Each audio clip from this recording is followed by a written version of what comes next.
विधान परिषदेचे विरोधी पक्षनेते आणि ठाकरे गटाचे नेते अंबादास दानवे आपल्याबरोबर आहेत। दादा, सध्या संभाजीनगरमध्ये अमित शहांची सभा सुरू आहे। देवेंद्र फडणवीसांनी परत एकदा संभाजीनगरच्या नामकरणाचा मुद्दा जो आहे तो भाषणामध्ये त्याचा उल्लेख केलेला आहे। ते असं म्हणतायत की बाळासाहेब ठाकरेंचं स्वप्न होतं, ज्यावेळेस युतीचं सरकार आलं त्यावेळेस बाळासाहेब ठाकरेंनी घोषणा केली की औरंगाबादचं नामकरण जे आहे ते आम्ही संभाजीनगर करणार। मात्र त्यांचे सुपुत्र उद्धव ठाकरे यांनी सरकार जाताना शेवटच्या दिवशी फक्त एक ठराव केला आणि त्याचं नाव जे आहे ते संभाजीनगर केलं। मात्र मुख्यमंत्री एकनाथ शिंदे यांचं सरकार आलं आणि पहिलंच काम केलं की औरंगाबादचं नामकरण जे आहे ते संभाजीनगर केलं। देवेंद्र फडणवीस साहेब हे खोटं बोलतात। 9 मे 1988 रोजी शिवसेना प्रमुखांनी मराठवाडा सांस्कृतिक मंडळावर संभाजीनगर नामाची घोषणा केलेली आहे। एवढंच देवेंद्र फडणवीसांना नावाविषयी प्रेम होतं तर 2014 ते 2019 देवेंद्र फडणवीस स्वतः या राज्याचे मुख्यमंत्री होते। 50 वेळेस आमची निवेदनं गेलेली आहेत त्यावेळेस का त्यांनी केलं नाही, त्यावेळेस का केलं नाही। आणि नंतर उद्धवजींचं सरकार असताना उद्धवजी ठाकरे साहेबांनी काँग्रेस राष्ट्रवादीला सोबत घेऊन संभाजीनगर नामकरण केलं। हे उद्धवजींनीच केलं। नंतर तुम्ही केलं ते काय केलं, तुम्ही कोणतं केलं? ह्या नामकरण हे उद्धवजी ठाकरे साहेबांनी स्वतः केले कॅबिनेटमध्ये, ज्यात काँग्रेस आणि राष्ट्रवादी काँग्रेससुद्धा आमच्यासोबत होती। आणि म्हणून झूट गोष्टी करतात। मग आता संभाजीराजे विमानतळाचं नाव किती दिवसांना पेंडिंग आहे, का नाही झालं?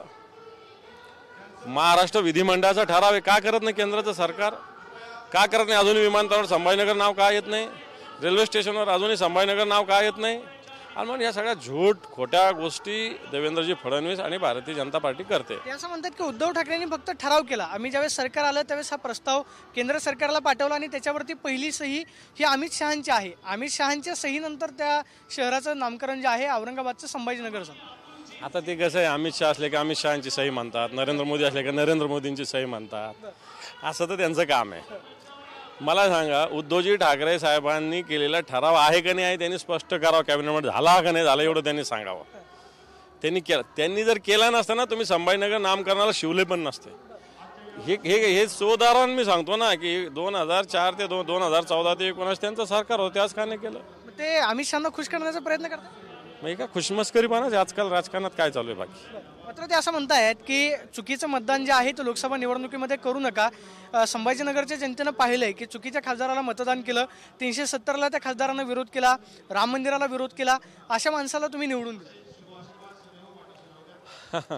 मग तर त्याच वेळेस भारतीय जनता पार्टीचे कार्यकर्ते शिवसेनेच्या विरोधात काम करत होते। त्यांना जर सांगितलं असतं तर ते जे विरोध करणार 370 म्हणा राम मंदिर निवडून आलेच नसते।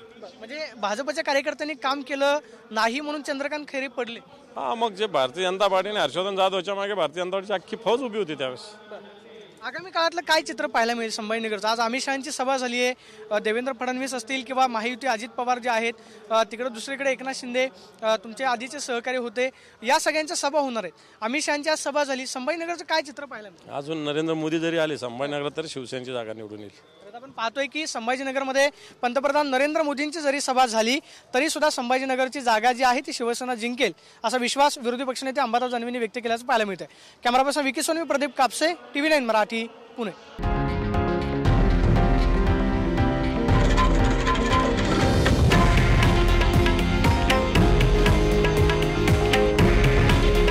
हे आहे देशातील नंबर 1 न्यूज नेटवर्क आणि आपण पाहत आहात TV9 मराठी।